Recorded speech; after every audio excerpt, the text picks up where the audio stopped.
If you didn't know, she is a good friend. We've been friends for 3-4 years now. At least? Yeah. Okay. We met through Keto. It brought us together. She's from California, but she's flown in to hang out with me and Dr. Berry this week. This morning, we're going to make a breakfast casserole, or if you're fancy, a frittata. That's what's on the agenda today. She's going to help me. Yeah. Do you have anything to add? No, I mean, this is a great keto or low carb dish because it's basically like a crustless quiche, and really the best part is the inside, right? Wow. And we could debate. A good quiche, the inside is the best thing. Yes, that is very true. So we're gonna get this whipped up. The nice thing about this dish is you could feed 4 people, 2 people, 8 people, 12, so you just expand. Is this a good meal prep too? Could you like? It is a fabulous meal prep. Yeah, okay. Yeah, So and you could eat it all week? you could eat it all week. Like, you might find by day 5. 3 day, 4 days. By day 5, it's a little less fun. But you could certainly make it, and then it's like easy breakfast or lunch for several days. Okay. Yeah, and you can make it. The nice thing is, like, we might choose these vegetables or those vegetables, but you can choose exactly like whatever you like. You do it whatever way that you want. There's all kinds of ways. We will be doing, I don't even know what you would call it, an Italian frittata, Mediterranean inspired Going frittata. Mediterranean. Yeah. Are peppers Mediterranean? Sure. Okay. We're using pesto also, and some marinated artichokes. So these right here, I get these from Walmart. So first, when you're making a frittata or a casserole, you got the casserole dish ready, but the first step is actually you want to pre-cook all of the meats and vegetables that are going to go into it. Because if you put them in raw, the egg will get overcooked and the stuff inside won't be cooked, and that will be irritating. Right. So we're going to get out like a saute pan. Hey, we're going to get out a saute pan. And we're gonna start to cook the vegetables to go into the dish, and then what you got? Peppers. Oh, would you like a pepper? Peppers. Yeah, we're gonna cut it up. Yeah. That's right. So we're gonna follow Beckett's direction, and we're gonna make a frittata. So we cooked the onions, and then the peppers went in, and we wanted the onions mostly to the texture we wanted to before we put the peppers in, because we want a little crunch from the pepper, not too much. So we just cooked the peppers until the texture felt right, which is there's still some bite to it, but they're soft enough that there's not crunch to it. Do it however you want. If you like a crunchy frittata, go for it. If you like a super soft caramelized onion kind of thing, go for it. If you don't like peppers, don't put peppers in it. It's literally the most versatile dish that I can think of. Whatever you want to put in it, put in it. You could literally just do eggs and cheese if you wanted to. You could. Eggs, cheese, bacon, all good.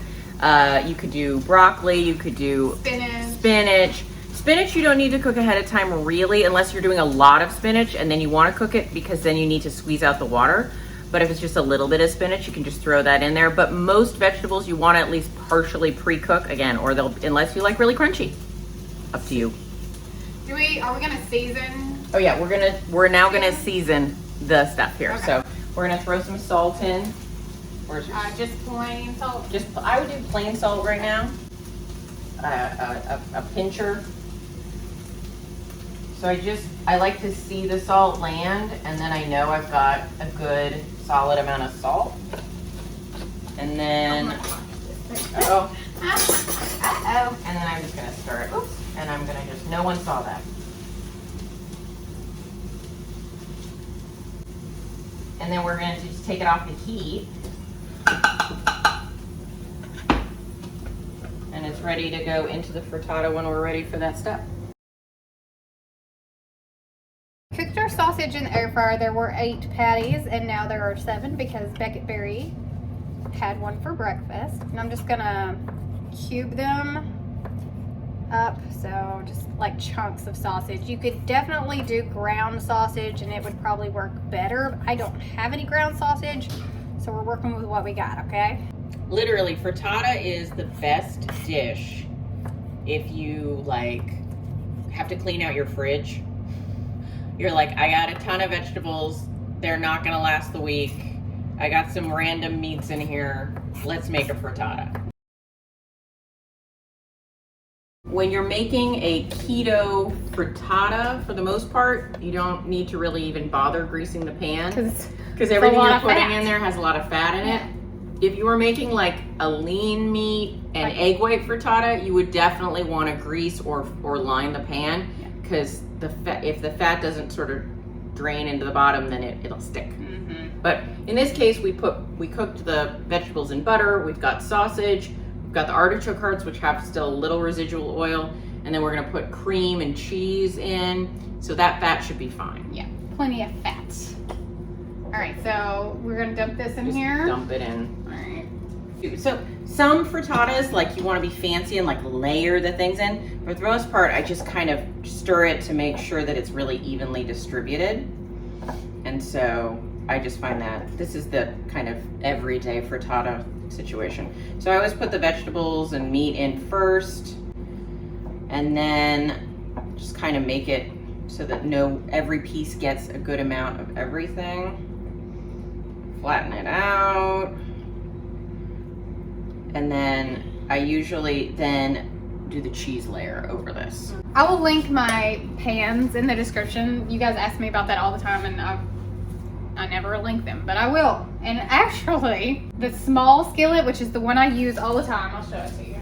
This size skillet, this brand, it's a different color, is in the Nordstrom sale. Oh, yeah, and I think it's very reasonably priced. So if you just want to test out and see if you like it, this is the size I use the most, and I want to say it's like under $30 in the sale for this skillet.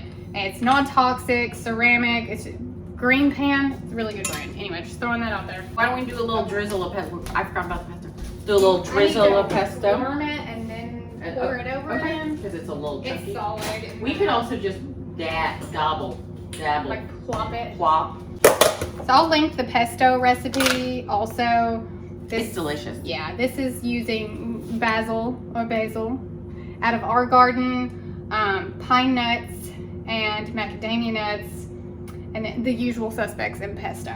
So, what, like 1, 2, 3, 4 dollops? Or maybe, they can be small. It's just either way. You could do bigger and then it'll spread differently, or you can do smaller.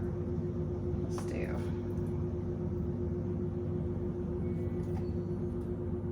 It'll just end up melting down into it, essentially, right?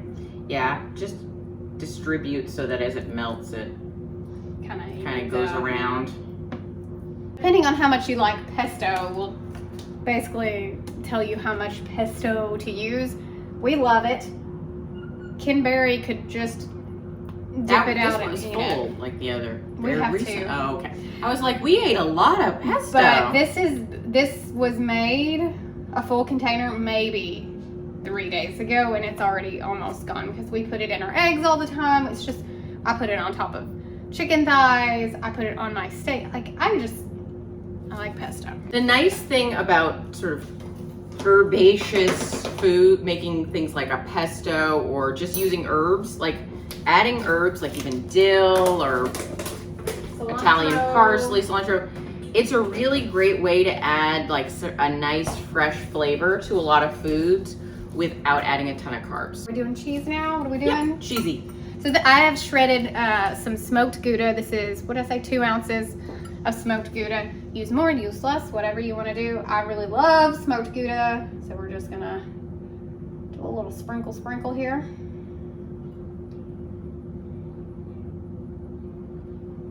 So frittata is a great place to also like combine cheeses, especially if you're not doing a lot of vegetables. Like if you're doing more of a carnivore approach, you can do 2 different styles of cheese. You can do some cubes mixed with some shredded, mixed with, so you can get creative with your cheeses. Smoked Gouda has a pretty strong flavor compared to a lot of cheese, so you tend to use a little less of it. So those of you that are like, oh, she didn't use a lot of cheese, it's just this is a really more intensely flavored cheese. Yeah, and if smoked Gouda versus regular Gouda, like just plain Gouda would not have as much flavor as smoked Gouda does. I will say, I guarantee you, if Ken Berry was in this house right now, he would say, a frittata is a really good place for you to hide organ meat. I don't know that it is, I'm sure you but could. you could totally You could. chop up liver and throw it in here, and I think that it would be a fairly good place to hide it. More of a purist. I was just fixing to say that. Yeah, we're not doing that. Okay. There is no liver in this frittata. No. Yeah. All right. Now what we doing? We need to beat the eggs with some cream. Eggs with cream. Okay. All right. 6 eggs. These are Vital Farms eggs. Very beautiful orange yolk. Can you see that? Like Vital Farms for sure. If you don't have eggs I can't get it out of there. from a chicken's butt, the whisk, Yeah. you don't have butt nuggets from your backyard. These are really good eggs. Those are the kind I get in California too. Oh, really? Are we gonna measure this cream, or I usually just just gonna? eyeball it. If you need to measure it for your macros to be specific, go ahead and measure it. What do you do about a tablespoon? Actually, more like 4. 4. Yeah. Okay. That's probably Yeah? good. Yeah, because you need, in a frittata specifically, or a quiche, you need those eggs to be softer, Okay. and so you use more cream in the mix. If you don't want quite that much fat in your mix, you can use a little almond milk or even a little water, but for the most part, Heavy cream. you've already got cheese going on, you already got that, so you might as well throw it in there. And then I usually season the eggs too, so if you want to add a little salt, and if you want to add a little pepper, if you have a wipey. There's paper towels, but I've got a dish towel right here. All right, no worries. So I'll just tell the camera that like you want to season as you go. So you saw we seasoned the vegetables, and then we're also seasoning the eggs. So you don't want to just season one or the other for the most part, unless you make a horrible mistake and just throw too much salt in the first part, and then you got to balance it out. But we're just adding some salt to perk up the flavor here because we've got that smoked Gouda and we've got the pesto. So there's a lot of spices and flavor in the ingredients we added, and also in the artichoke. So you can do a lot more spices, but in this one we've got so much going on. All right, now we're just going to Pour it on. Okay. So just, distribute. See, we might need a little more. Yeah, I think we do. Really? Well, let's see. Maybe not. 6 edges off in the magic number. I just said edge. 6 eggs. Eggs. That's good to me. So you want to still see the stuff on top, but you want the egg to be kind of there. So we can see the level that the egg came up to is pretty much there. All right. Okay. I'm just gonna tilt it a little bit. Even it out. Get that egg around. Yeah. All right, now we're gonna slap it in the oven. How long? What did you say? 30. 30 minutes. Okay.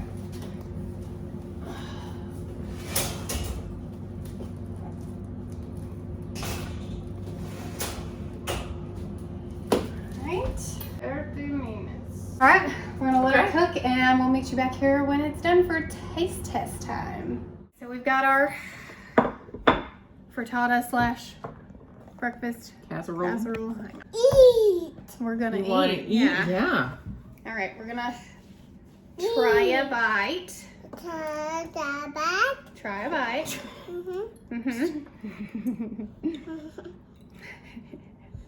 It's a little hot.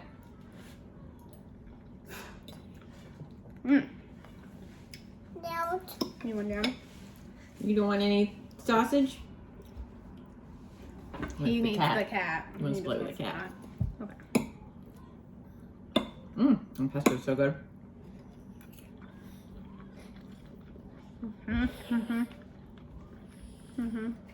That'll do. I think I probably could have done more cheese. Yeah, a little more cheese. Yeah. Yeah. It definitely, if we put more cheese, it kind of helps bind it a little more. I don't hate it.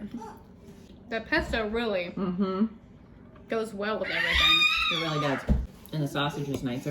I like that there's so much sausage. I actually don't mind the cubed sausage. I thought that would bother me, but it doesn't. The texture of the peppers is good. I think it's perfectly salty. I think I it just is. like extra. I think extra. one of the things is, we put in a fair amount of cream with the egg, so it's kind of a looser thing. If Yeah. you want a little tighter, you can use a little less cream, but I like it a little looser. Mm-hmm. Okay. What you doing? Okay. Do you want a bite? Nope. He's busy. He wants to run. Bye. Where you going?